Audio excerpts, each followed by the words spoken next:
Muito bem, fala minha gente, tudo bem por aí? A gente aqui espera que sim, mais uma semana começando. Você que estava na companhia do Primeiro Impacto vai ficar agora com as notícias de Santa Catarina. Bom demais estar na sua casa, no seu trabalho. Obrigado por receber a gente. Maristela, foi bem de final de semana? Bom dia. Muito bem, Fernando. Dias bons, ensolarados, né? Diferente desse comecinho de semana. Bom dia para todo mundo. Ficamos juntos até 1h da tarde. Tem muita chuva por aí também? Já os detalhes da previsão do tempo. Segunda-feira, então vamos ao trabalho. O fim de semana foi marcado por graves acidentes aqui em Santa Catarina. Em Blumenau, 4 pessoas morreram. Em Florianópolis, o Morro da Lagoa ficou interditado depois que esse caminhão de telha capotou na rodovia. Você vai ver como é que está o trânsito por lá. E hoje tem entrevista ao vivo com o senador eleito por Santa Catarina, Jorge Seife, do PL. E a Oktoberfest em Blumenau continua a todo vapor. O fim de semana foi bem agitado, principalmente na região mais alemã da cidade, no distrito da Vila Itopava. E a gente te mostra daqui a pouquinho. E já eu trago também os detalhes da previsão do tempo para essa semana que começa com bastante instabilidade aqui em Santa Catarina e tem alerta de temporais para algumas regiões. Estamos no ar, fique com a gente.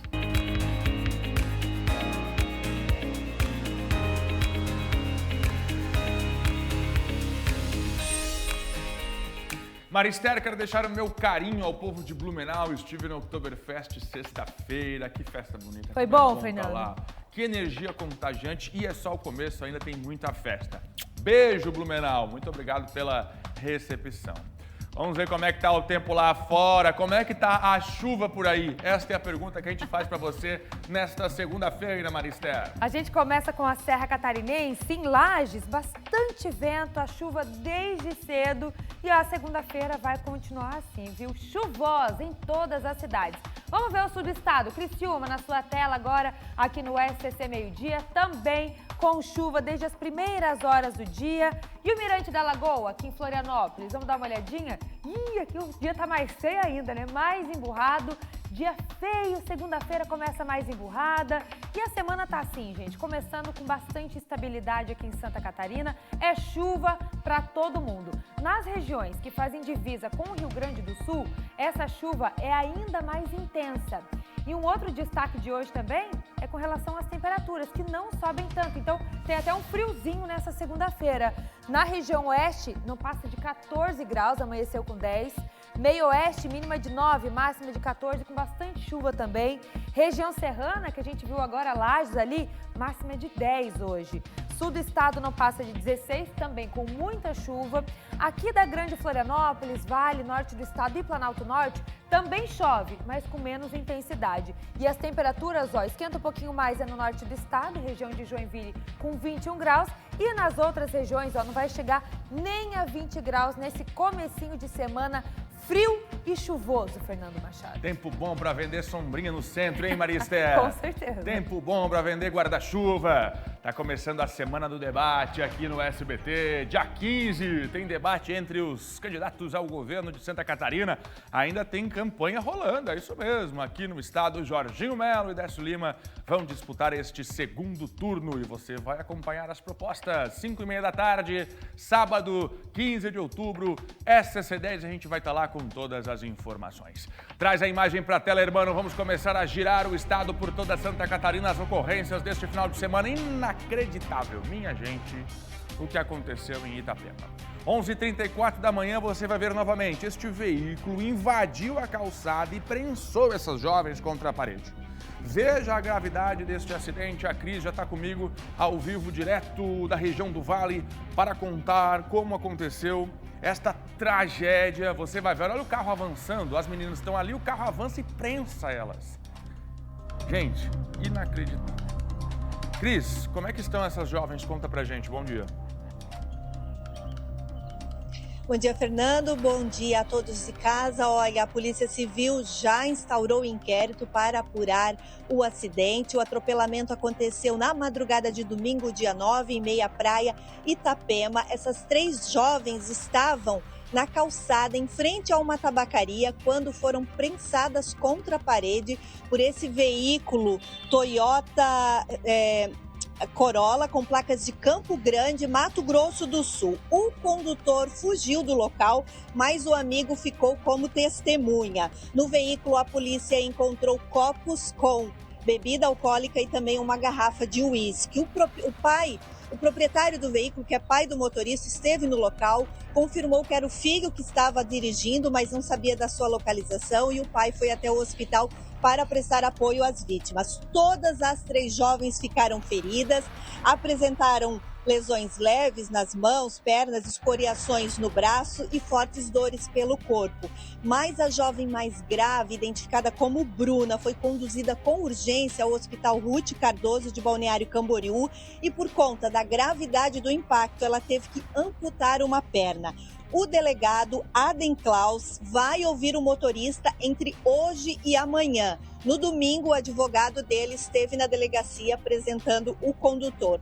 Lembrando que não foi feito o teste do bafômetro porque o motorista fugiu do local. A gente vai continuar acompanhando esse caso e traz mais informações aqui no jornal.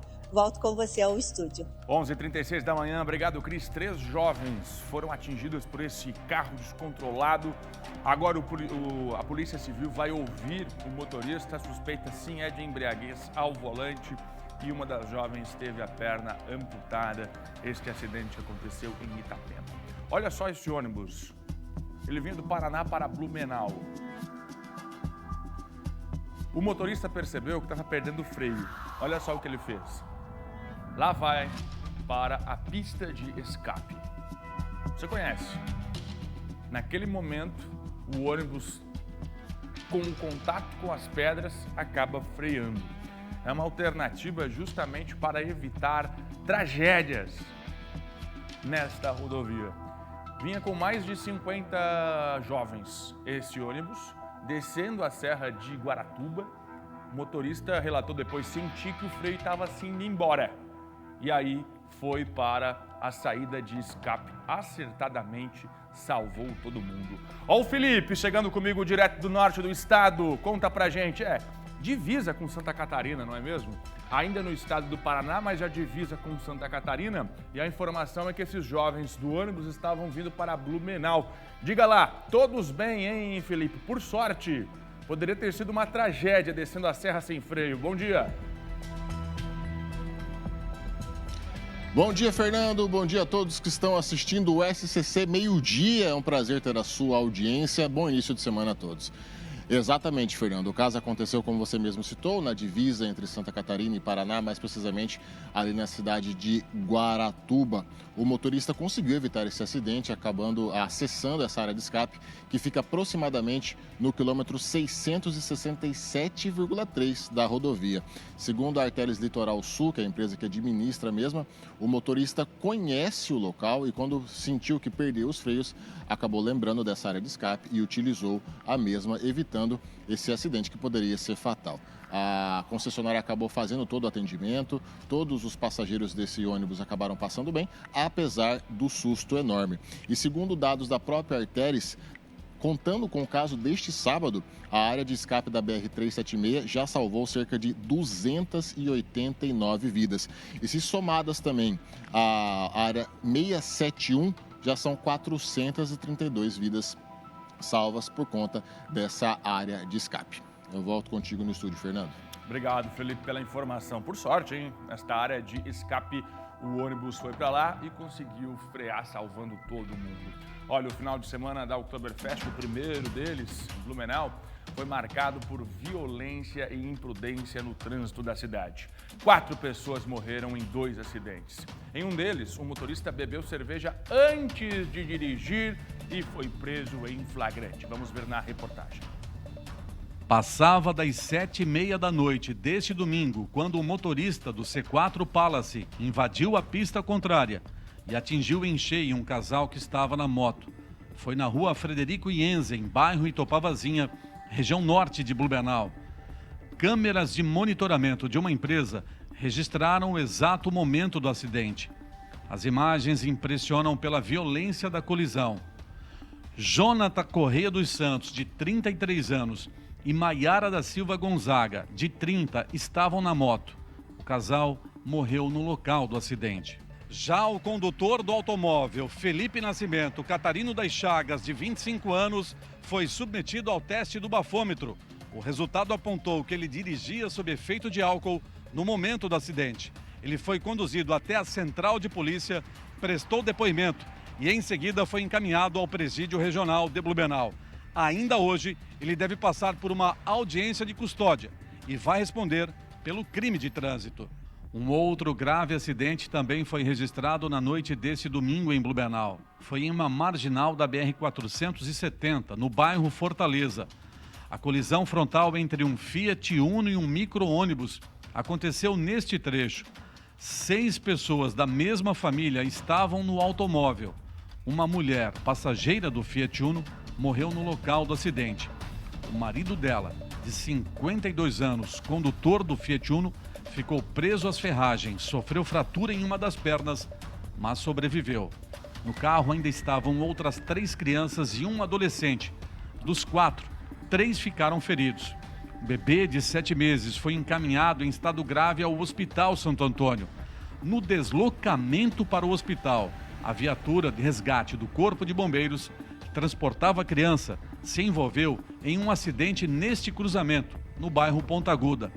Uma socorrista sofreu ferimentos no rosto. A criança chegou com vida ao hospital, mas não resistiu e morreu na manhã de hoje. Agora a gente volta a falar das fortes chuvas, né? Que a gente já abriu o jornal de hoje falando sobre. As chuvas que atingiram a região oeste do estado causaram transtornos para moradores de várias cidades.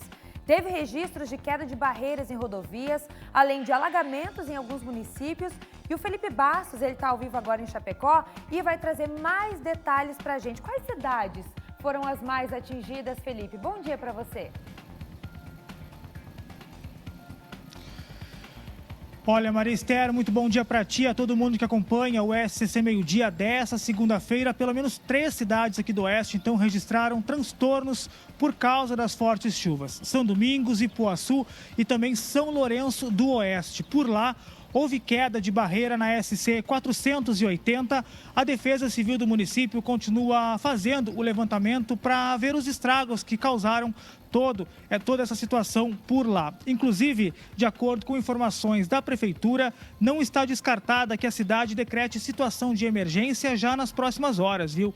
Teve registros também de famílias que ficaram ilhadas no interior de São Lourenço do Oeste. Já em Ipuaçu, choveu mais de 110 milímetros nas últimas 24 horas. Alguns pontos da cidade ficaram alagados, principalmente onde tem rios e também córregos.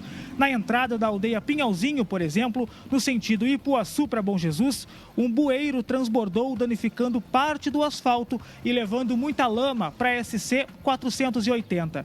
Também no mesmo trecho, houve 3 pontos de deslizamento de um barranco, deixando o trânsito em meia pista nos 2 sentidos. Houve danos também em estruturas agrícolas, como silos, e também na garagem de máquinas do município. Agora, os transtornos, é claro, que estão sendo apurados tanto pela Defesa Civil de São Lourenço do Oeste, como também de Ipuaçu. Maria Esther. Obrigada, Felipe, pelas informações. E essa atenção para a região oeste, ela vai continuar, porque segundo a Defesa Civil, por lá a chuva deve parar só na quarta-feira. Então a gente ainda vai ter bastante acumulado de água lá na região. Agora a gente vai para o sul do estado. A ponte Anita Garibaldi, em Laguna, está com tráfego em meia pista. Isso, claro, vai exigir mais atenção dos motoristas. Então a gente vai conversar ao vivo com a Emanuela Justino, que tem mais informações. E ela vai falar qual o motivo, né, da ponte estar em meia pista agora, Manu. Bom dia para você.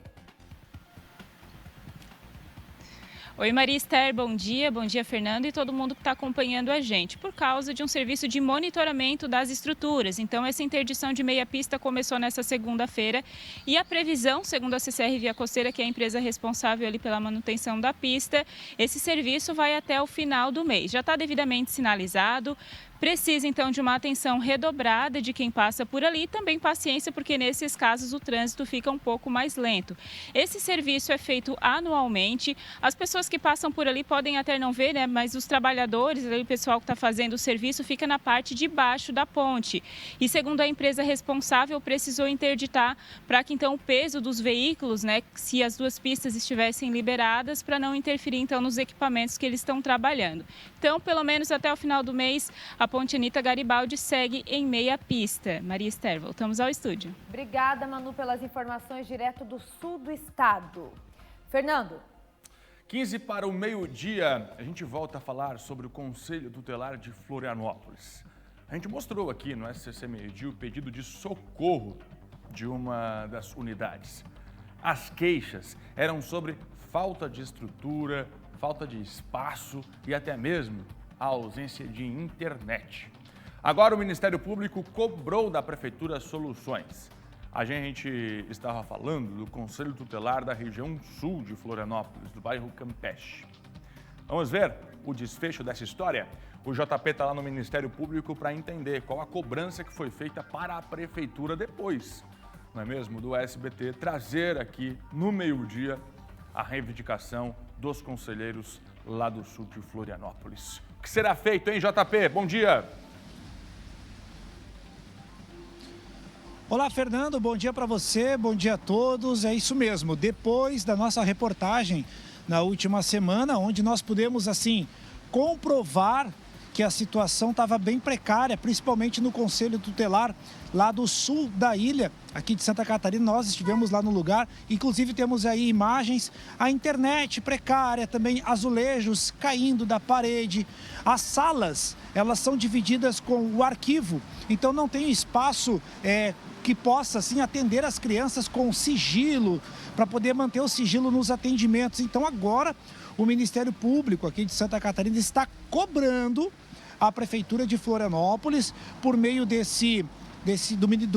da guarda, uma ação civil pública que foi ajuizada lá no ano passado, ainda em 2021. Então agora ela cobra a Prefeitura de Florianópolis para fornecer os recursos humanos, estruturais e materiais que possam, assim, garantir o funcionamento dos 4 conselhos tutelares aqui da capital. Então, o que foi feito? O Ministério Público de Santa Catarina oficiou os 4 conselhos tutelares para que eles façam também uma documentação que comprove que a Prefeitura de Florianópolis conseguiu sanar todos os problemas, esses que nós acabamos de relatar. Não tem um prazo, mas o Ministério Público se manifestou e pede que, apesar da Prefeitura ter falado que solucionou alguns problemas, agora o Ministério Público pede que o próprio Conselho Tutelar faça uma documentação e comprove que está tudo resolvido. E nós vamos continuar acompanhando para ver se realmente os prédios, as casas que atendem esse serviço realmente estão em condições. Conforme nós mostramos na última reportagem, pelo menos esse do sul da ilha, a situação continua feia. Fernando. JP, obrigado pela sua participação aqui. E você, tem uma reivindicação, a exemplo desta do Conselho Tutelar do sul de Florianópolis? Manda para cá. O WhatsApp do SBT Meio-Dia serve justamente para você reclamar, reivindicar, para que a gente possa, então, cobrar a solução para o seu problema. Vamos seguindo por aqui, tem outras informações, um trânsito caótico na região da capital nesta manhã. Inclusive, o trânsito chegou a ficar interditado, completamente interditado, no Morro da Lagoa, zona leste da cidade. Dá só uma olhada nas imagens. Um caminhão carregado de telhas acabou tombando na rodovia e fechou o trânsito. É isso, no Morro da Lagoa. Quem tem ligação ali com o morro para chegar Barra da Lagoa, Rio Vermelho, Ingleses, foi o maior caos nesta manhã. O Kaique Goedes esteve lá acompanhando tudo de perto e mostra pra gente agora. Grave acidente em Florianópolis na manhã desta segunda-feira, isso porque por volta das 9h30 da manhã, uma carreta ela tombou no Morro da Lagoa. O condutor ele seguia em direção à Lagoa da Conceição, acabou distracionando o veículo, perdeu o controle e a carga agora está toda espalhada. O Morro da Lagoa, portanto, fechado, interditado nos 2 sentidos. Podemos perceber que é uma carga muito grande, uma carreta que seguia na rodovia e por pouco não houve uma tragédia. Isso porque um carro, durante a queda, ele acabou sendo atingido e uma criança de apenas 4 anos, ela foi atingida por pequenos estilhaços de vidro durante esse impacto. Olha só o depoimento do pai dessa criança que estava no carona do veículo. Foram muitos carros embolados, na verdade, e a gente tentou passar pela lateral, só que justamente quando nós estávamos quase conseguindo, foi um movimento brusco que acabou batendo na gente e arremessando para o lado. A pancada foi na lateral onde estava a minha filha, que ela acabou se cortando um pouco, mas minha esposa levou ela para cuidar dos médicos agora. A ocorrência está sendo administrada pela Guarda Municipal de Florianópolis e também pela Polícia Militar Rodoviária, e ao longo de toda a nossa programação traremos atualizações sobre esta grave ocorrência na manhã de segunda-feira em Florianópolis. Volto com vocês aí no estúdio. Então, atualizando para vocês, o trânsito ainda continua interditado, a pista bloqueada ali no Morro da Lagoa. Qualquer novidade a gente conta para vocês aqui no SCC Meio-Dia. O caminhão está sendo retirado agora, a produção está falando, mas ainda tem carga na pista, as telhas estão por lá e as equipes estão trabalhando para liberar o mais rápido possível, com segurança para todos. Agora, a gente vai para Lages, porque começa amanhã a Expo Lages, um evento que é considerado a maior vitrine do agronegócio aqui de Santa Catarina, com leilões de animais, exposições de implementos agrícolas e muito mais. Como é que estão os preparativos por lá? É isso que a gente quer saber. Cláudia Pleite conta tudo pra gente. Bom dia para você. Bom dia, Maria. Bom dia a todos. É isso mesmo. A gente está aqui no Parque Conta Dinheiro acompanhando a montagem aqui das estruturas para a Expo Lages, que acontece a partir de amanhã e vai até o dia 17 de outubro. A Expo Lages é uma das feiras mais antigas de Santa Catarina, feiras de agronegócio. Ela é realizada desde 1920 e esse ano está completando 102 anos. Por aqui a gente tem exposições de animais, bovinos, ovelhas, cavalos, acontecem leilões, tem também exposições de implementos agrícolas e também exposições do comércio e da indústria de Lages e da região. Então, por aqui o pessoal vem para fazer negócio na Expo Lages. Nesse ano, por aqui, são esperados cerca de 400 expositores dos 3 estados aqui do sul do país. Então, do Rio Grande do Sul, de Santa Catarina e do Paraná. A maioria dos expositores, é claro, são aqui da Serra Catarinense. E eles vão expor aqui, a partir de amanhã até o dia 17 de outubro, aí os seus produtos para fazer negócio, para vender e também para fazer os leilões, né, dos animais por aqui. Olha só, são esperados um público aí de cerca de 5.000 pessoas aí nesses dias de exposição também. A Expo Lages, então, ela inicia amanhã com a chegada desses animais para a exposição. São cerca de 1.500 animais que devem estar aqui expostos. E ela é aberta ao público gratuitamente a partir de quinta-feira. Então, a partir de quinta-feira, o público pode vir até o Parque Conta Dinheiro, conferir aqui toda a exposição, fechar negócio por aqui também. Volta aos estúdios. Obrigada, Cláudia, pelas informações. Então, a partir de amanhã tem Expo Lages na Serra Catarinense. Agora eu tenho um recado para vocês. Pessoal, vocês sabiam que com o TIM Pré-Top você não perde nenhum lance da Copa do Brasil, né? É isso mesmo. Com ele você pode assistir a todos os jogos da Copa do Brasil e agora os clientes TIM Pré têm assinatura incluída no Prime Video versão celular. E além do futebol, tem milhares de filmes e muitas séries para maratonar e ativar o modo diversão. Você ainda tem 9 GB de internet e milhões de músicas grátis. Tudo isso por apenas R$15 por 15 dias. Não dá para perder, né? Vem agora para o TIM Pré-Top e aproveite. TIM, imagine as possibilidades. A Oktoberfest em Blumenau continua a todo vapor. O fim de semana foi bem agitado, principalmente na região mais alemã da cidade, no distrito da Vila Itopava. A Natiele Oliveira acompanhou as festividades e mostra pra gente como é que foi o domingo. Olha só. O dia de céu azul da manhã deste domingo foi um convite para que os blumenauenses e os turistas que visitam a cidade comparecessem ao distrito da Vila Itopava para o 3º desfile oficial da Oktoberfest. A gente tem a proximidade com o público ali, com o pessoal desfilando, é a melhor coisa do mundo. Adoro as festas de Blumenau, muito bom, muito chopp, muita comida boa. Maravilhoso, é encantador, assim, esplêndido, né? A gente vê a cultura, vivenciar a cultura, né? É muito bom. A gente está muito feliz de estar participando, é muito legal. Depois de pandemia é maravilhoso. Foi muito legal, as crianças estavam muito animadas. Agradecer a participação das famílias também, foi tudo muito junto, unido para fazer um desfile bacana. Ah, foi muito legal. Foi o primeiro desfile dela para Oktober e foi muito especial. Muito lindo, sensacional, de verdade. A gente não esperava que fosse tão bonito como foi. Ah, eu achei maravilhoso, assim, a nossa cultura alemã aqui no estado é é bastante linda, a gente tem que aproveitar todo momento, né? Desta vez, o desfile aconteceu no distrito mais alemão de Blumenau, com apresentação de grupos, entidades culturais, clubes de caça e tiro e escolas com bandas. Esta é a 4ª vez que o desfile acontece na vila, levando alegria e enaltecendo as raízes e tradições germânicas. E é a característica da Vila Itopava, a cultura germânica, a gastronomia, as tradições, e na realidade só interliga ainda mais a Vila Itopava com Blumenau. Antes do desfile, a festa já tinha começado aqui na Vila Itopava. Uma banda alemã fez uma apresentação e trouxe a diversão do Parque Vila Germânica aqui para a região mais alemã de Blumenau. E o festejo continuou até depois do desfile. Uma mini Oktoberfest aconteceu na Sociedade Serrinha. A atração trouxe animação para os visitantes. Todos os grupos, ao término do desfile, se reúnem numa sociedade aqui no Clube de Caça e Tiro, também com apresentações culturais, com venda de artesanato, feirinha, almoço típico. Nós temos aqui uma série de atrações, a nossa comunidade, o comércio todo também bem estruturado para bem receber os blumenauenses e todos os turistas.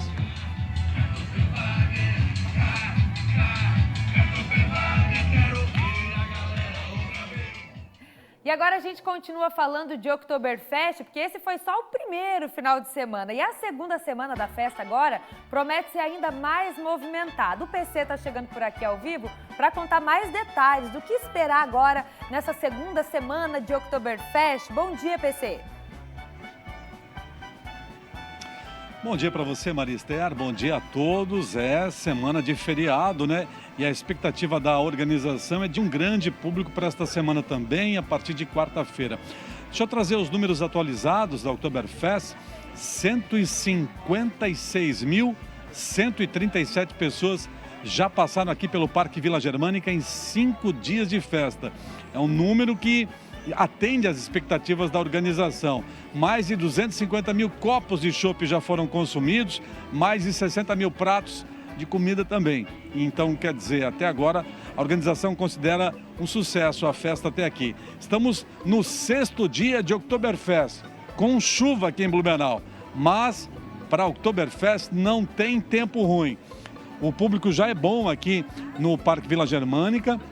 A movimentação é significativa de pessoas, de turistas, gente tirando foto, pessoal que também já se prepara para a alimentação e tem também muita gente consumindo aqui, visitando as lojas para comprar camisetas, lembrancinhas da festa.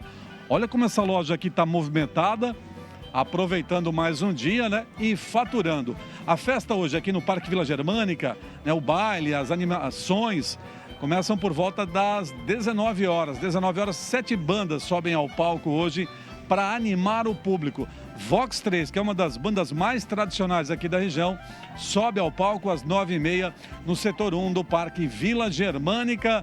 É mais um dia de festa aqui em Blumenau. Voltamos ao estúdio. Muito bom, PC. Ainda tem muita festa pela frente. Lembrando vocês que na sexta-feira eu e Dona Maricotinha vamos estar por aí, hein, PC? Vamos fazer bagunça com vocês, porque não tem chuva para espantar o pessoal, né? Tá todo mundo ali, ó. Vai de guarda-chuva mesmo, mas vai para Vila Germânica aproveitar, comer bastante, beber também, aproveitar os festejos dessa época. Obrigada, PC, pelas informações. Agora a gente vai para Joinville, porque o Dia das Crianças está chegando e olha só que legal. Vai ter cinema grátis para a criançada. A ação é para crianças e adolescentes carentes que frequentam instituições sociais. O repórter Luiz Felipe, ele já está lá e vai contar para a gente que filme que a criançada vai poder assistir aí hoje, Luiz. Bom dia para você. Bom dia, Maria. É isso aí. Quase 3.000 crianças e adolescentes poderão usufruir desta belíssima sala. Agora tá vazio, só tem eu e o Diogo Cleiman aqui. Mas já, a partir das 14 horas, das 2 horas da tarde, isso aqui vai estar lotado de crianças. Afinal, escolas virão aqui também. Crianças em vulnerabilidade social poderão assistir um cinema maravilhoso. A alimentação vai ficar por conta da equipe da GNC e o transporte também de parceiros. Bom, além disso, Maria, os estados do Rio Grande do Sul e Santa Catarina, exatamente, 2 estados maravilhosos, nosso sul do Brasilzão, estarão recebendo esse filme maravilhoso. E aqui em Santa Catarina, as cidades de Criciúma, Blumenau, os 2 shoppings aqui de Joinville e Balneário Camboriú serão agraciados com este filme. Aí você pergunta para mim, Maria, que filme? Ah, eu te falo, Maria, o filme é o nada mais nada menos que o lendário Cão Guerreiro, um filme da Paramount, que fez essa parceria com a GNC. Mas, Maria, você sabe como é que é, né? A vida é boa, tem que fazer jornalismo, mas eu vou ver o filme, quer ver? Ó, vai ligar agora a tela. Ah, ligou a tela. Enquanto você fica aí, Maria, eu vou sentar, vou me acomodar, porque assim, a criançada vai ver o filme, mas eu também vou ver, né? Não vou só, vou ter que cobrir, né? Então, enquanto vocês continuam o SCC, eu vou ver o filme. Começou. Vai, Maria, contigo. O lendário Cão Guerreiro. Tá lá, que legal essa ação, né, para as crianças aí, já em homenagem agora ao Dia das Crianças, no dia 12. Obrigada, Luiz, pela sua participação aqui hoje. Agora, Cláudio Cristo está chegando por aqui para entrevistar Jorge Seife. Tudo bem, Esther? Muito bem. Estamos recebendo, para nossa satisfação, Jorge Seife, senador eleito por Santa Catarina com praticamente 1,5 milhão de votos. Jorge Seife, satisfação tê-lo aqui. Obrigado. Parabéns pela belíssima eleição. Ele está concedendo ao SCC-SBT a primeira entrevista presencial depois de proclamado o resultado. É verdade. Senador, passou a semana toda em Brasília, de segunda a ontem. Sim. Como é que foi?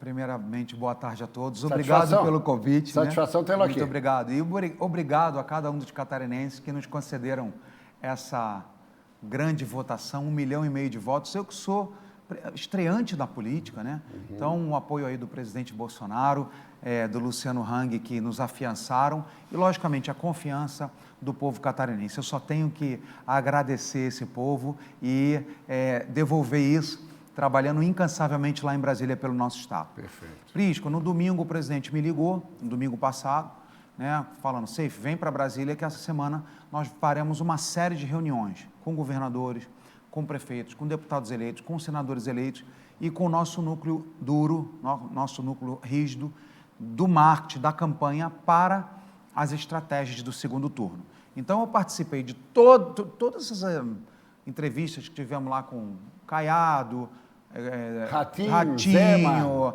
Cláudio Castro, Zema, Rodrigo Garcia. Rodrigo, nós estávamos, todas que foram feitas em Brasília, eu estava sempre ali nos bastidores acompanhando e participei de muitas reuniões com os próprios ministros de Estado. E o clima é de otimismo? O clima é de muito otimismo. Por quê? Especialmente pelos apoiamentos que nós tivemos, né? Romeu Zema foi eleito em primeiro turno com louvor dentro de Minas Gerais. E os demais apoiamentos que nós tivemos, pessoas que estavam em outras coligações, ou apoiavam outros presidentes, ou ficaram em cima do muro no primeiro turno, agora estão vindo com força para não deixarmos a quadrilha voltar. A quadrilha de ladrões, todos nós sabemos, o que eles defendem, o que eles vociferam. Então estão todos assim, se unindo contra a volta daqueles que saquearam o nosso Brasil. Agora, senador eleito, eu lhe perguntaria o seguinte, o presidente esteve aqui no sábado, dia 29, véspera da eleição do primeiro turno, e retorna amanhã, em 10 dias, a segunda visita. Olha, o presidente está sendo muito generoso. Eu liguei para ele e falei, presidente, vamos fazer aqui uma reunião com nossos prefeitos. Essa reunião aconteceria independente da vinda do presidente, né? Que seria já um movimento nosso, tanto meu quanto do Jorge, de segundo turno, para ajudá-lo. E eu falei, presidente, seria uma honra muito grande, só teve aqui 62% dos votos, proporcionalmente também um dos estados que mais votaram no presidente Bolsonaro, no senhor, vem para cá. Aí ele falou, pode marcar, já fala com a minha assessoria, que eu vou aí dar um abraço. Vai ser uma visita rápida, chega às 9 da manhã em Balneário Camboriú, reúne-se com os prefeitos e antes das 11... Isso, a princípio seriam só com prefeitos e deputados eleitos, mas nós... falei com o presidente. Ampliaram um pouco? Ampliamos, inclusive seria no Hotel Cibara e mudamos lá para o centro de eventos que devem caber umas 10 mil pessoas. Temos ali uma área mais na frente para essas lideranças políticas e atrás o público geral para... O pessoal estava me pedindo, meu telefone estou com 1.800 mensagens não lidas. Sim, mas também empresários, lideranças comunitárias... Evangélicos, padres, espíritas, enfim, lideranças comunitárias. Quantos prefeitos dos 295 de Santa Catarina já confirmaram presença? Já confirmaram prefeitos 140 e mais 90 vice-prefeitos. Isso porque estão representando seus prefeitos porque já tinham compromisso, um tem viagem, um tem audiência com o juiz, não sei o quê. Então, já passam de 200 cidades representadas pelos seus prefeitos. E fica restrito a Balneário Camboriú? A visita restrita fica a Balneário restrita a Camboriú. Balneário Camboriú e dali ele já sai para o Rio Grande do Sul. Final da manhã. Isso. E possibilidade de um retorno a Santa Catarina, quem sabe, para o Oktoberfest? Não creio, não creio. Já fiz o convite, dia 22 eu estou lá no Oktober, a convite do prefeito Mário, vou lá andar lá na Centopeia, né, e agradecer lá, eu tive mais de 50% dos votos dos blumenauenses, e estaremos lá. Estou até insistindo, porque pedir nós pedimos. Né? Claro. Jorge Seife foi secretário nacional da Pesca durante 3 anos e meio. Reeleito Jair Bolsonaro, retorna ao governo e abre mão do Senado para o suplente ou vai cumprir o mandato? Vou cumprir o mandato porque foi para isso que os catarinenses me elegeram. O presidente precisa de uma base forte. Lógico, meus suplentes são excelentes, são empresários, mas a nossa pretensão, eu já tinha conversado isso com o presidente Bolsonaro, a pesca, nós deixamos lá toda a nossa equipe preparada. Se o presidente realmente recriar o ministério, né, a equipe que eu deixei lá, o meu 02 lá, o Jairo Gundi, está pronto para assumir o ministério caso o presidente realmente crie o ministério. Mas nós precisamos realmente do Senado. E fizemos, é importante salientar, fizemos desde a redemocratização do Brasil, é o primeiro congresso, ou seja, Câmara e Senado, de centro-direita. É verdade. E o senhor imagina o seguinte, né, para os catarinenses que estão nos assistindo. Presidente reeleito com esse carinho que ele tem com Santa Catarina, que tem conosco, que tem com o Jorginho Melo, que foi um grande senador representando Santa Catarina. Né? Ele reeleito, quanto nós vamos ter de oportunidade? Mas tem que atender melhor Santa Catarina nas obras e reivindicações administrativas, hein, senador? Eu tenho batido muito nessa tecla. Sem dúvida nenhuma, mas essa é inclusive uma narrativa do PT. Eu fiz um levantamento de recursos que o governo federal fez e as obras que estão em andamento. É goleada, é o 7-1 da Alemanha contra nós, é goleado que o presidente Bolsonaro fez. No entanto, muitas vezes falta de comunicação, nossa comunicação não utiliza os veículos tradicionais e acaba não chegando à grande maioria. Mas eu fiz uma live que em breve eu vou disponibilizar com o ministro Marcelo, da Infraestrutura, que assumiu no lugar do Tarcísio, e ele mostrou todas as obras que estão em andamento, obras paradas em 2012. A 470 nós entregamos já quase 40 quilômetros. É pouco, concordo com o senhor. E por isso que nós estaremos lá para trazer mais recursos para Santa Catarina. Depois dessa primeira semanada em Brasília, a ideia de Seife é se incorporar nas 3 semanas que restam na campanha do Jorginho Melo em Santa Catarina? Prisco, sem dúvida nenhuma. E eu faço um outro exercício. Imagina se isso não vai acontecer, que eu creio em Deus e eu creio nos brasileiros, né? Mas se Lula vencer, com o senador eleito do Bolsonaro, com o governador eleito do Bolsonaro, que eu não tenho dúvidas sobre a eleição de Jorginho Melo, esse cara vai sabotar o nosso Estado. A maioria da nossa bancada do PL. Nós vamos sofrer retaliação, vocês não tenham dúvida disso. Que nós sabemos que Santa Catarina, tradicionalmente, sempre foi direita, sempre foi conservadora, sempre foi trabalhadora, né, e sempre votou no presidente Bolsonaro. Com certeza nós todos perdemos. Então, o meu pedido para quem está nos assistindo, converta um voto de abstenção. As pessoas que se abstiveram. Não é tão difícil. Um voto. Nós tivemos, só em Santa Catarina, mais de 1 milhão de abstenções. Se cada um de nós der a carona lá para a irmã que foi para a praia, ou o amigo que não foi porque o veículo dele quebrou, se nós fizermos esse exercício, nós faremos uma votação recorde para o presidente Bolsonaro aqui. Qual é a expectativa da votação do presidente no segundo turno em Santa Catarina? Olha, eu falo para o senhor que eu e o Luciano Hang conversando, nós temos uma meta pessoal, chegar próximo a 80%. Justamente... Na eleição passada foi 75%. Foi 75% no segundo turno. Então, nós temos todas as condições de chegar a 80% e eu conto com cada um que está nos assistindo para fazermos um governo top, alinhado, Bolsonaro, Jorginho Melo, Jorge Seife, trabalhando por Santa Catarina incansavelmente. Qual é o principal desafio de Jorge Seife, senador, por Santa Catarina, a partir de 1º de fevereiro? Prisco, infraestrutura. Todas as regiões do nosso estado têm problemas, todas.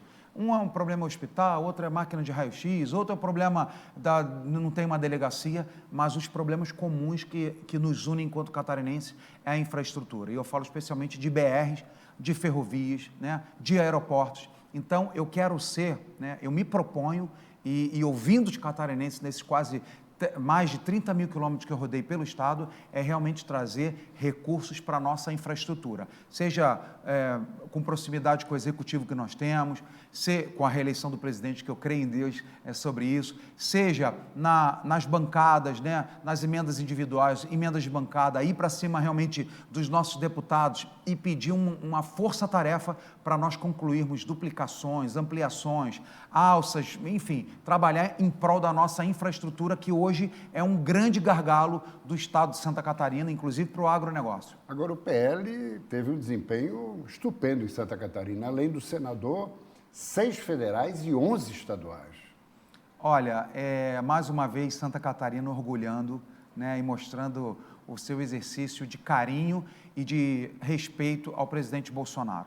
Eu confesso para todos, né, se não fosse esse apoio explícito do presidente, o presidente pedia voto para nós diariamente. Então, nós fomos muito privilegiados e temos aí uma procuração em branco do presidente Bolsonaro, o próprio presidente da República, o chefe de Estado, pedindo pela nossa eleição. Então, foi uma vitória maiúscula e, com certeza, isso vai ajudar o nosso Estado a avançar ainda mais. Jorge Seife fixa residência em Santa Catarina, com a investidura no Senado da República? Sim, eu já moro, né? Eu moro ali na região de Itajaí, de Balneário, há quase 30 anos. E o senador, ele fica 3 dias em Brasília e volta para suas bases. Eu quero ser também um senador muito acessível, Prisco. Ouvir as pessoas, visitar as cidades, para agradecer, para ouvir e para poder responder à população essa votação maravilhosa que eu, com todo respeito, quero mandar um beijo a cada um que acreditou aí na nossa vitória. E que outra coisa, na véspera, que uma vergonha esses institutos de pesquisa, né? Na véspera, todos os institutos nos colocavam em segundo ou terceiro lugar e no final o catarinense deu a sua resposta. Muito obrigado. Sucesso no mandato. Obrigado, Prisco. E grato por ter nos privilegiado a primeira entrevista. Imagina, é um prazer falar com o senhor, estar com o senhor. Um forte abraço. Muito bem, agora com você, Esther. Obrigada, Prisco. A gente vai para um rápido intervalo. Na volta tem SCC Esporte e todos os detalhes da previsão do tempo. Não sai daí.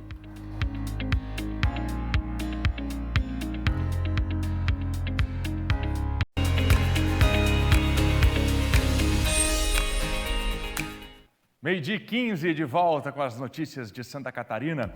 Eu já vou direto conversar com a Ana Paula Bittencourt para comemorar os 2 anos de SCC10, o Portal da Notícia em Santa Catarina, hein, Ana? Muita informação nos últimos 2 anos. Bom dia e parabéns a toda a equipe aí do SCC10. Oi, Fernando, bom dia para você, parabéns para todos nós, né, que fazemos esse portal SCC10 diariamente. Hoje é dia de festa aqui no SCC10, né, dia 10/10, completamos aí os nossos 2 anos, conectando cada um de vocês, nossos leitores, com as principais informações do dia a dia, sempre com notícias confiáveis, checadas e gratuitas, feito por uma equipe nota 10, que não poupa esforços para informar. Meu agradecimento, então, a todos, Fernando. E para marcar esses 2 anos, a gente já está vendo na tela, né? Nós teremos promoções. A gente quer fazer parte da sua casa. Por isso, a gente vai sortear R$10 mil em prêmios. Tem churrasqueira elétrica, secadora de roupas, fogões cooktop e até forno elétrico. Para participar, Fernando, é super fácil. É só entrar no QR Code que está aqui na tela e responder a pergunta: quantos anos o portal SCC10 está completando agora nesse mês de outubro? O sorteio, que vai premiar 16 pessoas, acontece no dia 1º de novembro. Fernando, ajuda nossos espectadores aí. Quantos anos a gente está completando? 2 anos! É fácil demais. R$10 mil em prêmios. Corre lá, QR Code na tela. É isso aí, Fernando. Eu convido todo mundo, além disso, a acessar o nosso portal diariamente e conferir todas as informações que a gente traz com muito cuidado e com muito entusiasmo também em completar esses 2 anos com vocês. scc10.com.br. Fernando. Obrigado, Ana. E mais uma vez, parabéns a todos do SCC10. R$10 mil em prêmios. Coloca o seu celular agora aqui no QR Code para conhecer tudo. Após as audiências do plano diretor da capital e do encerramento da consulta pública, a CIF, que acompanhou todas as etapas do processo, está agora enviando uma minuta com diversas recomendações para a Prefeitura de Florianópolis. A gente vai conhecer agora quais são essas sugestões para um crescimento ordenado da cidade de Florianópolis. Pode rodar. O passo a passo para o futuro da capital, sintetizado em um documento construído por várias mãos. Nas primeiras etapas do plano diretor, o trajeto que, segundo a prefeitura, a cidade deveria trilhar foi apresentado e remodelado pela população. Foram 14 audiências públicas realizadas nos diversos distritos de Florianópolis, abrindo espaços também pela internet para as novas propostas e aclamações.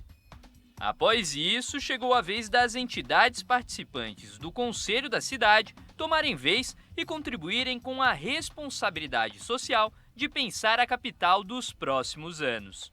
E é aí que a CIF se destacou, participando ativamente em todas as oportunidades. A CIF cumpriu o seu papel nas audiências públicas, ela esteve presente em todas elas, né? A gente foi a entidade empresarial que mais participou, de acordo com os dados da prefeitura coletados pós-audiências. Então a gente fez as nossas manifestações em todas as audiências, defendemos aqueles ideais que a gente acredita em torno do nosso propósito, que é pulsar e prosperar Florianópolis, né? Pensar na economia e tudo mais. E além desse trabalho das audiências públicas, nós também fizemos as nossas consultas públicas diretamente pelo site, formalizando em texto tudo aquilo que a gente queria passar, e bem como a participação efetiva no Conselho da Cidade. Então, no Conselho da Cidade, a qual a CIF também faz parte pelas entidades empresariais, eu a represento, a gente participa efetivamente dessas discussões. Agora a gente teve no Conselho da Cidade aberto o prazo para relatoria, tendo em vista que foi recebida a minuta do Executivo. Então, a CIF cumpriu o seu papel auxiliando o relator, enviando os seus votos vistas. Depois dessas considerações, o relator enviou novamente para o Executivo a proposta revista pelo Conselho da Cidade, que ampliou o horizonte que leva ao progresso da capital.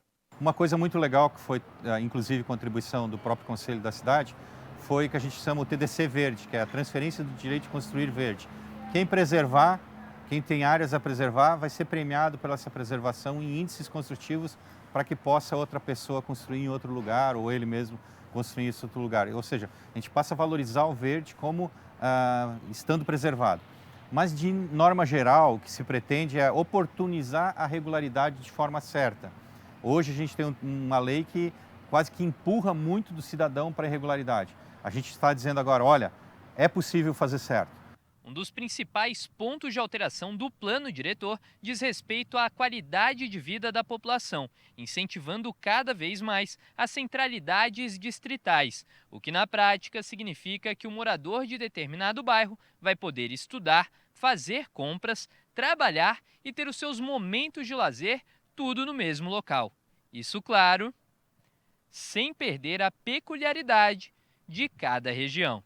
O desafio está aí, aproximar a oportunidade de emprego da moradia. E aí a gente cai no tema centralidades e, às vezes, verticalizando um pouco para poder unir esses dois fatores aí, né? De morar e trabalhar próximo, o que impacta diretamente também na mobilidade urbana. Quando a gente consegue, com esse modelo, estar evitando grandes deslocamentos, a gente tira o fluxo da rua e consegue fazer os bairros serem mais fortes, né? Acho que a gente precisa potencializar os bairros e a independência de cada um deles. As entidades têm essa preocupação para que aquilo que seja regular realmente seja favorecido, para que aconteça. E quando a gente fala isso, não está falando de grandes empreendimentos, a gente está falando desde o comércio mais simples, né, passando por empreendimentos médios aos grandes. Hoje é muito difícil um pequeno comerciante estabelecer num bairro, porque o zoneamento não permite. A gente obriga ele ou estar na irregularidade, ou o morador não ter acesso àquele bem mais simples, como, por exemplo, comprar o pão ou o leite do dia a dia, ter que pegar o carro para fazer isso, porque determinada zona não permite ter um mercadinho de bairro, por exemplo. Agora, com essa nova organização da tabela de usos, dessa questão dessas organizações de centralidade, a gente vai criar bairros mais dinâmicos, que incorporem e traz para a legalidade os comércios e oportunidades econômicas para todos. Isso é gerar economia também dos lugares, tirar um pouco da dependência desses bairros de outros lugares e criar uma cidade mais ativa como um todo. Agora, o plano diretor está na Câmara de Vereadores, indo ao plenário para votação e, se aceito, retornará ao Executivo para finalmente ser assinado e entrar em vigor. O caminho foi longo e pode ser que ainda demore um pouco mais. Mas a esperança é de uma Florianópolis justa que pensa no meio ambiente, na organização da população e também na prosperidade da economia. Eu acho que o desafio é equilíbrio e coerência, para que o texto da lei transfira para a vida real aquilo que a cidade precisa e a gente consiga equiparar cidade real e legislação. Meio-dia, 23 minutos. Agora a gente vai ver um recado do Cleiton Ramos, do Primeiro Impacto. Tudo bem, Fernando Machado, Maria Esther, terça-feira, 5:07. A gente vai impactar o seu dia com muita informação no nosso Primeiro Impacto Santa Catarina. E a gente vai para a parte continental de Florianópolis. Lá, uma dificuldade muito grande para o pessoal pegar ônibus. Não tem ponto de ônibus. E aí, como é que faz para entrar no busão? Tá complicado, né? Terça-feira a gente mostra. Primeiro Impacto Santa Catarina. Um abraço, Fernando, Maria. Um abraço, Cleiton. Amanhã, 5:07, tem Primeiro Impacto aqui no SCC-SBT. Agora tem a nossa previsão do tempo. Vamos lá.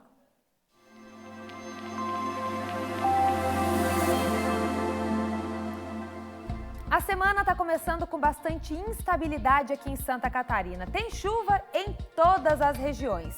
Aonde faz divisa com o Rio Grande do Sul, essa chuva é ainda mais intensa, ela é mais volumosa, persistente, por vezes ela vem na forma de temporais.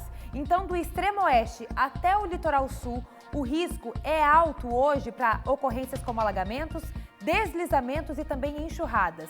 E um outro destaque de hoje são as temperaturas, que não sobem tanto, então tem friozinho nessa segunda-feira. Na região oeste, com chuva mais intensa, máxima de 14, meio oeste também. Na Serra, não passa de 10 graus nessa segunda-feira. Sul do estado, máxima de 16.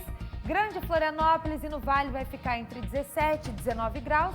Esquenta um pouquinho mais. Na região de Joinville, hoje é 21 de máxima por lá, no norte do estado. E no Planalto Norte, máxima de 14 nesse comecinho de semana. E amanhã, terça-feira, a gente segue com essa instabilidade em todas as regiões aqui de Santa Catarina. As chuvas se apresentam de forma ainda mais abrangente, mais persistente e volumosa. Para amanhã tem risco de alagamentos, de deslizamentos para todo o nosso estado. As mínimas amanhã vão de 5 a 15 graus e as máximas não vão passar dos 21, ou seja, o friozinho continua amanhã. Urupema, mínima de 5 e máxima de 10 amanhã. Laguna, no sul do estado, 16 de máxima mais uma vez. Xanxerê, 14, Caçador também. Campo Alegre, no Planalto Norte, também não passa de 14 amanhã. Em Rio do Sul, na região do Vale, 15 de máxima. Biguaçu, aqui na Grande Florianópolis, amanhece com 13, máxima de 19 no período da tarde. E Garuva, no norte, máxima de 21 mais uma vez. Instabilidade e friozinho, a semana vai continuar assim até sexta-feira. Na quarta, a chuva vai dar uma trégua ali na região oeste, mas ao longo da semana eu vou trazendo os detalhes da previsão do tempo para vocês. Vamos falar de esporte agora? Bora lá!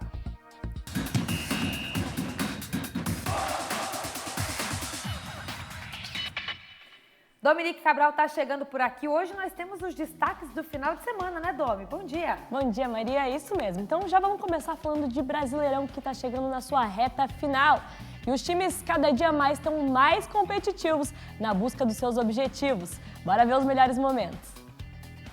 Na Arena Pantanal, Cuiabá e Flamengo foram a campo. Os gols do jogo aconteceram todos no segundo tempo. Matheus França abriu o placar para o Flamengo e Marinho ampliou em cobrança de pênalti. O time da casa chegou a descontar com Rafael Gava. Fim de jogo, 2 para o Flamengo, 1 para o Cuiabá. Na partida entre Corinthians e Atlético Paranaense, o time paulista se deu melhor e venceu por 2-1. Balbuena e Roger Guedes anotaram os gols da equipe alvinegra ainda no primeiro tempo. E Eric foi quem marcou para o rubro-negro. E no confronto entre Internacional e Goiás, a rede não parou de balançar. Aos 12 minutos, Maurício abriu o marcador para o time da casa. De pênalti, Pedro Raul deixou tudo igual. Na sequência, Alan Patrick aproveitou um vacilo da defesa esmeraldina e fez o segundo do Colorado. E no fim do primeiro tempo, Pedro Raul aproveitou um rebote e mandou a bola para o gol. E a equipe colorada voltou melhor para a etapa final. Alan Patrick e Depena marcaram os gols que garantiram os 3 pontos do Internacional. E diferente desse jogo, o Botafogo venceu o São Paulo com um placar magro. Após checar o VAR, o árbitro expulsou o zagueiro Léo e marcou o pênalti. Tiquinho Soares bateu forte e marcou vitória do Fogão. E também teve partida sem gols. Atlético Mineiro e Ceará ficaram no 0-0. E no Maracanã, América Mineiro venceu o Fluminense por 2-0. Juninho abriu o placar já aos 4 minutos. E aos 34, Mateuzinho ampliou. E no Paraná, Coritiba e Bragantino foram a campo. A equipe da casa abriu o placar com um golaço de placa de Aleph Manga. Popó chegou a empatar, mas o Coxa conseguiu o segundo com Bruno Gomes, garantindo assim a vitória. E o Avaí viajou até Fortaleza, mas voltou com mais uma derrota na bagagem. No duelo entre Leões, os donos da casa levaram a melhor.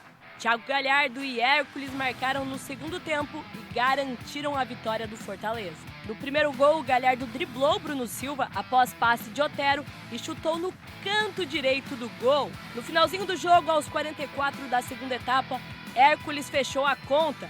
O volante ficou cara a cara com o gol e só empurrou para a rede. E após a polêmica do corte dos fios do VAR na ressacada, o Superior Tribunal da Justiça Desportiva determinou que o Avaí irá jogar a partida contra o Fluminense de portões fechados, sem a presença do público. E vamos conferir agora como é que fica a tabela da Série A. Lembrando que 2 jogos acontecem hoje, Atlético Goianiense e Palmeiras e Santos e Juventude. Então a gente consegue ver ali que o Palmeiras joga hoje, está com 66 pontos na liderança isolada. Em seguida vem o Internacional com 57 pontos. Em terceiro lugar vem o Corinthians com 54 pontos e o Flamengo vem em seguida com 52 pontos. Na parte de baixo a gente pode ver que tem o Cuiabá ali com 30 pontos, Atlético Goianiense que joga hoje com 28 pontos, o Avaí que já tem uma partida a mais com 28 pontos, se afundando cada vez mais ali na Série A e o Juventude com 20 pontos. E pela Série B, os times catarinenses foram a campo. O Criciúma venceu e está se aproximando cada vez mais do G4. O Tigre enfrentou o Náutico no estádio Heriberto Wilson e levou a melhor contra o lanterna do campeonato. O Criciúma abriu o placar com Igor aos 19 minutos de jogo. Em seguida, o Náutico chegou a empatar, mas no segundo tempo, Lohan marcou e garantiu os 3 pontos para o Tigre. O time do Sul está na 8ª colocação com 59 pontos. E a Chapecoense também jogou, mas ficou no empate. A Chapecoense empatou na Arena Condá com o Operário do Paraná. A Chape saiu na frente com um gol de Perotti, mas logo o rival conseguiu empatar com Ricardinho. No segundo tempo, o time catarinense segurou o empate, mesmo com um jogador a menos. E o Criciúma está com 49 pontos. Com esse resultado, a Chapecoense ainda corre o risco do rebaixamento. Agora está na 15ª colocação com 39 pontos, só 3 a mais que o CSA, primeiro do Z4. Já o Brusque perdeu para o Bahia e está cada dia mais com o pé na Série C. O Bahia chegou muito ao ataque e fez o goleiro do Brusque trabalhar. O único gol do jogo saiu no final do primeiro tempo. E não foi um gol qualquer, foi um golaço de fora da área de Jacaré. Fim de jogo, 1 para o Bahia, 0 para o Brusque. O time então está na vice-lanterna com 31 pontos. Agora a gente muda de assunto. Você já ouviu falar de caiaque polo? Essa modalidade está cada dia mais em alta e nesse final de semana teve Campeonato Brasileiro aqui em Santa Catarina. Quem foi conferir tudo de pertinho foi o Valdir Bezerra e o Diogo Kleiman e contam tudo pra gente agora. Se no ar o clima era de calmaria, não podemos dizer o mesmo nas águas do Barra do Saí, em Itapoá, que recebeu no último final de semana a etapa final do Brasileiro de Caiaque Polo.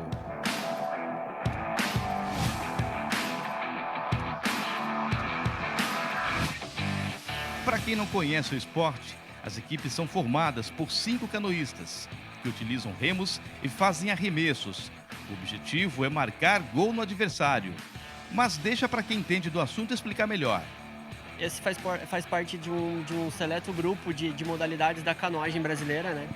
Ela foi introduzida há pouco tempo e aí começou a desenvolver a modalidade de uma forma recreativa até que virou uma modalidade esportiva, né? Além do esforço, o esporte exige acima de tudo equilíbrio, mas às vezes acontece o imprevisto.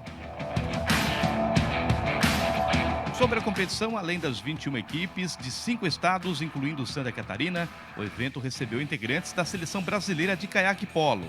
Hoje a gente conta com atletas do Brasil inteiro, veio atletas do Tocantins, que é super distante, mas quem sabe aí nos próximos anos teremos atletas de Itapuá e da nossa região de Joinville. Para os atletas, além do título, o objetivo aqui é garantir uma vaga na seleção brasileira, que vai disputar a Sul-Americana em dezembro, na Argentina. O pessoal está se dedicando bastante, se dedicaram um ano inteiro, né, para poder chegar nessa competição num nível bem alto, para a gente poder participar da seleção, que é um sul-americano bem importante. Nós vamos defender título também, então para nós é um campeonato bem importante. E Leonardo, que veio de Londrina, no Paraná, é um desses que está de olho na vaga na seleção nacional. Esses encontros, esses momentos são essenciais para o técnico identificar os atletas e para os atletas demonstrarem tudo que eles treinaram, tudo que eles se prepararam para as competições. A Sul-Americana só acontece em dezembro, na cidade de Mendonça, na Argentina. Mas enquanto a competição não acontece por lá, por aqui, o clima é de preparação. Então a gente vai para cima agora no Sul-Americano para trazer o caneco de qualquer jeito. Muito legal. Obrigada, Valdir, pela reportagem. E antes de acabar o esporte de hoje, eu tenho uma dica. Já pensou em trazer um desafio a mais para sua vida? Que tal aumentar a adrenalina e emoção enquanto assiste a um esporte? Com o Mr. Jack, isso é possível. MrJack.bet é um site completo, projetado para te dar a melhor experiência em apostas esportivas. Seja você novato ou experiente. Uma plataforma pensada especialmente para o mercado brasileiro e com suporte 24 horas todos os dias em português. Aqui, todo tempo é tempo para se desafiar e você não precisa de muito para se divertir. Deposite e jogue com somente R$1. São milhares de jogos todos os dias, infinitas chances de ganhar. E mais, só no Mr. Jack, palpite certeiro vira saque instantâneo. A qualquer momento, em qualquer lugar, acesse MrJack.bet e desafie-se.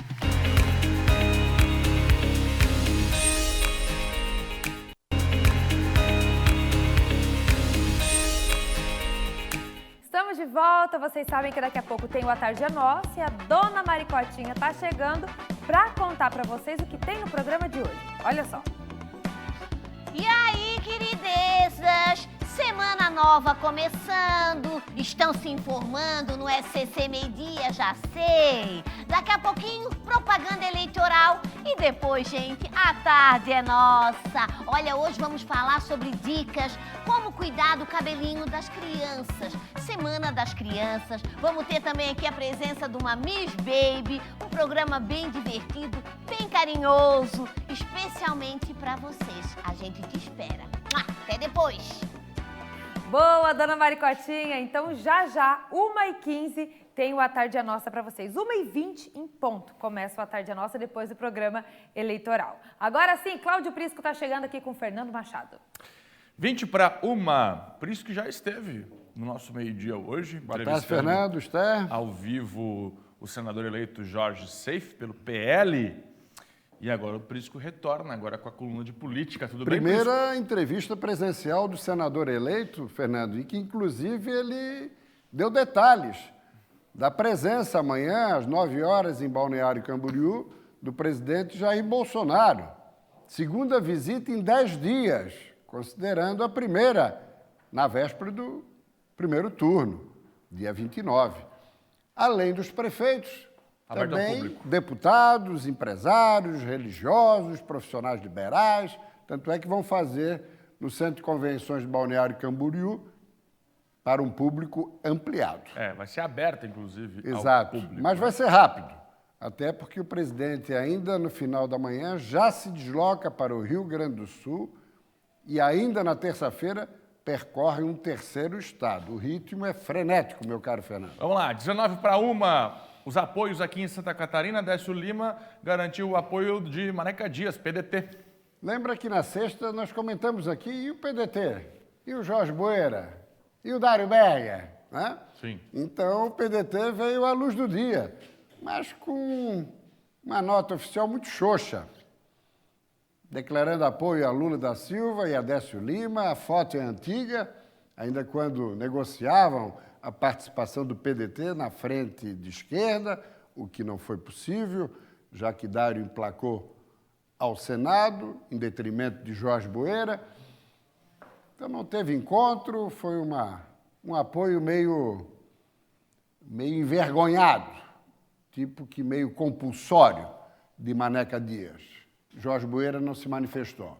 Vamos lá. Décio na Facesc. Exatamente. Aí foi uma reunião de trabalho do partido, se organizando aí para enfrentar o segundo turno. Temos ali a vice Bia Vargas, a deputada federal eleita Ana Paula Lima, enfim, várias lideranças de partidos de esquerda mobilizados por Décio Lima, que tem uma empreitada desafiadora nesse segundo turno. Vamos lá? Jorginho Melo esteve na Oktoberfest e recebeu o apoio de Mário Hildebrand, prefeito reeleito do Podemos, que esteve com Carlos Moisés no primeiro turno, mas já apoiou Jorge Seife ao Senado. E agora, nesse segundo turno, com as duas opções, aderiu à campanha de Jorginho Melo, que recebeu também no fim de semana, aqui na capital, a visita do senador reeleito, Romário, que bateu uma bola com o Jorginho. Aliás, Jorginho não mostrou nenhuma familiaridade com a dita cuja. Mas, de qualquer forma, é alguém que sempre ajuda aí na movimentação do candidato PL. Vamos lá? Fernando, curioso, esses 4 candidatos receberam votação na sequência dos 2 que chegaram ao segundo turno. Os 4 de centro, centro-direita, candidatos do Republicanos, União Brasil, PP Progressista e Novo. Nenhum dos 4 veio à luz do dia se manifestar por Jorginho Melo. Apenas seus partidos. Sérgio Mota, do Republicanos, União Brasil buscou abrigo no muro, mas o PSD, que também buscou abrigo no muro, teve na figura do prefeito da capital, Topázio Silveira Neto, um ato de apoio a Jorginho Melo. O PP também fechou com o senador liberal, mas Esperidião Amin já está em atividades do Senado e também não se pronunciou, a exemplo de Tramontim. Então, veja que talvez o nível um pouco radicalizado do primeiro turno fez com que a turma puxasse o freiozinho da arrumação. Tudo bem. No próximo telão, nós temos Carlos Moisés com Rodrigo Garcia, governador de São Paulo, que não chegou ao segundo turno, assim como Carlos Moisés. Pois muito bem, temos 27 estados, incluindo o Distrito Federal. Em 20, tivemos candidato à reeleição. Desses 20, 15 ganharam no primeiro turno. 14 no primeiro turno. 6 estão disputando o segundo. Ou melhor, minha matemática está errada.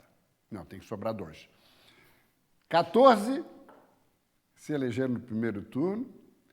4 estão disputando o segundo turno. E agora sim. E esses 2 aqui... De fora. Nem para o segundo turno foram. Rodrigo Garcia fez quase 18,5% dos votos. Moisés, 16,99%.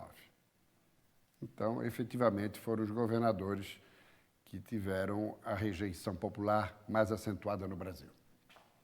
Próximo. Aí, Fernando, para você perceber a verticalização em Santa Catarina. Primeira curiosidade, Jorginho e Seife, assim como Décio e Dário, praticamente fizeram votações semelhantes. Ou seja, foram casados para a eleição. Houve troca de voto. Mas, claro que Jorginho fez 38, porque Bolsonaro fez 62. Décio fez 17, também porque Lula fez 29. Só que tem uma distância de mais de 12 pontos de Lula para Décio e de mais de 24 de Bolsonaro para Jorginho. Então, tivemos a verticalização? Tivemos. Mas voto casado foi dos candidatos daqui, não necessariamente com os candidatos presidenciais. Vamos lá?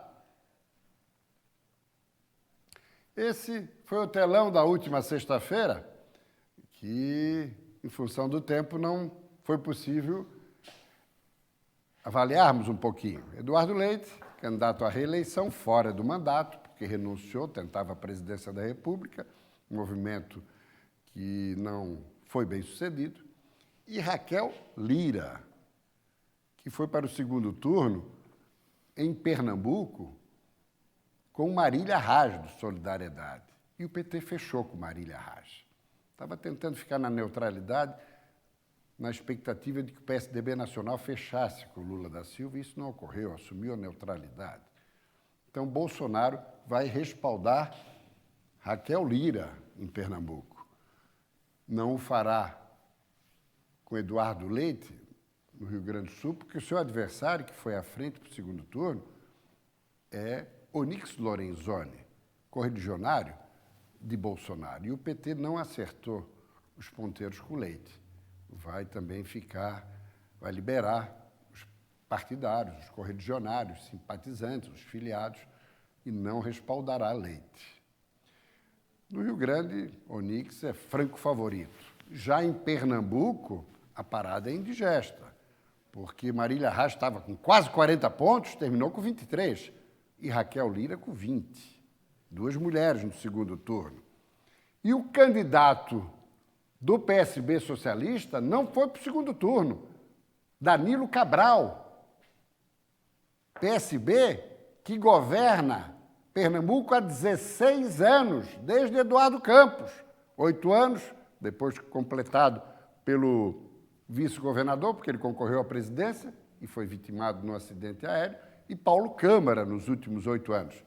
Vamos mostrar o mapa aí dos 3 estados que tinham uma grande dinastia. Pernambuco, essa dinastia já foi para o espaço, totalmente para o espaço. Em São Paulo, mostramos ali, Rodrigo Garcia, que era o candidato do PSDB, não chegou ao segundo turno. Portanto, também se encerrou o comando tucano depois de 28 anos. Na Bahia, é o único estado que também tem 16 anos de controle do PT, que o PT poderá chegar. Sim. Porque Jerônimo Rodrigues, que apareceu já 40 pontos atrás de ACM Neto, chegou à frente, não venceu por pouco mais de 0,5% no primeiro turno. Então lá ele é o favorito. Próximo telão. Só que ACM Neto, pelo visto, perdeu o juízo, Fernando Machado, porque ele está querendo dobrar com Lula e com Bolsonaro ao mesmo tempo. Ora, santa ingenuidade, ou virou incompetente, desaprendeu a fazer política, ele tem que embarcar na canoa de Bolsonaro, porque quem é Lula e PT vai votar em Jerônimo, já votou no primeiro turno e o fará no segundo. E Bolsonaro já ligou para a ACM, porque Bolsonaro fez 24%, 25% dos votos, a ACM fez 42%, contra 49,45% de Jerônimo Rodrigues. É a tentativa de Bolsonaro de reduzir a vantagem de Lula e o único fato novo que a ACM pode tentar nessa eleição. Não é com um pé em cada canoa que ele vai conseguir virar o jogo. Vamos lá? Veja aí, Fernando. Eduardo Cunha. Posso até me enganar, mas estou sentindo o cheiro que Lula vai repetir o seu atual candidato a vice, Alckmin, tendo menos votos no segundo turno do que teve no primeiro turno. Isso ocorreu em 2006, semana passada nós já falamos isso aqui, na terça-feira, se não me falha a memória, que a perspectiva de Lula não é nada alentadora, nada alentadora. O meu palpite é o mesmo de Eduardo Cunha. Lula fará no segundo turno menos votos que fez no primeiro, fez 48,5%. A parada é indigesta, considerando tudo que se acompanha nesse momento. Lula tem uma missão desafiadora, porque eles contavam com a vitória no primeiro turno. E agora, tanto na área empresarial, tanto na área política, partidária, no contexto eleitoral, os ventos são em favor de Jair Bolsonaro. Próximo. Veja aí, Fernando. Domingo, em Belo Horizonte, veja o que Lulinha Paz e Amor reuniu de público. Em Belo Horizonte, capital. Próximo. Eu acho que todo mineiro que conhece um pouco dessa realidade deveria falar: eu sou petefóbico, porque precisamos...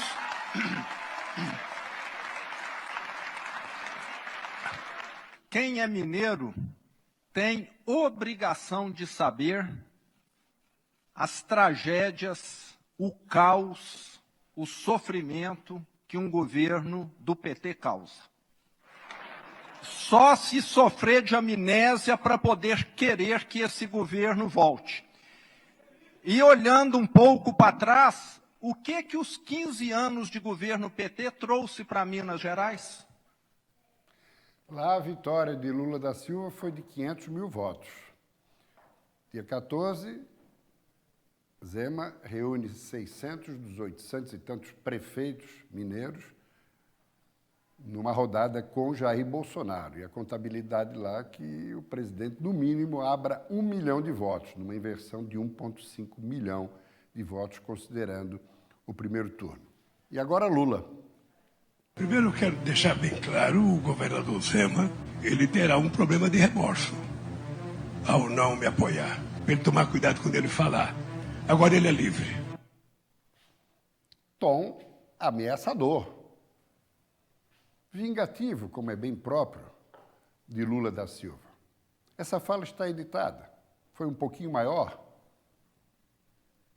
Ele colocou que Zema está imaginando que o eleitorado de Minas é gado, que muda de posição que nem rebanho, só pela sua manifestação. Sentiu o golpe. Zema é o principal eleitor de Jair Bolsonaro nesse segundo turno. E os seus movimentos, determinados e firmes, podem efetivamente fazer a diferença. Até porque de 1950 para cá, o único que se elegeu presidente perdendo em Minas, Getúlio Vargas. Próximo. As pessoas que são analfabetas não são analfabetas por sua responsabilidade. As pessoas que são analfabetas ficaram analfabetas porque esse país nunca teve um governo que se preocupasse com a educação. É verdade. Ele estava querendo se referir a Bolsonaro, mas tivemos 14 anos do PT. Então, nunca teve governo que se preocupou com a educação. E curioso, o candidato ao governo, isso foi em São Paulo, o candidato ao governo do PT, Fernando Haddad, foi nomeado por ele próprio, ministro da Educação. Próximo. Na última eleição eu votei em você. Dessa vez é Bolsonaro, amor. Sinto muito ter mudado de lado. C é mineiro, né? Ou mineira. Vejam só, a educação da senhora colocou para Alckmin e ele ficou envergonhado. Se tivesse um buraco, ele se metia nele. Desconcertado, a própria Lu Alckmin ali atrás riu. Não foi deselegante, não foi mal criada, mas mostrou a sua decepção, considerando que foi eleitora de Alckmin. Vamos lá? O desespero chegou, Fernando. A estreia da propaganda eleitoral gratuita, o PT veio com uma entrevista de Jair Bolsonaro, onde ele falava em comer índio. E o PT botou essa entrevista. O Tribunal Superior Eleitoral mandou tirar do ar. Nós teríamos agora aqui um conjunto de manifestações de 5 personalidades, do próprio Alckmin, do Fernando Henrique Cardoso, da Marina Silva, do Fernando Henrique Cardoso e do Ciro Gomes.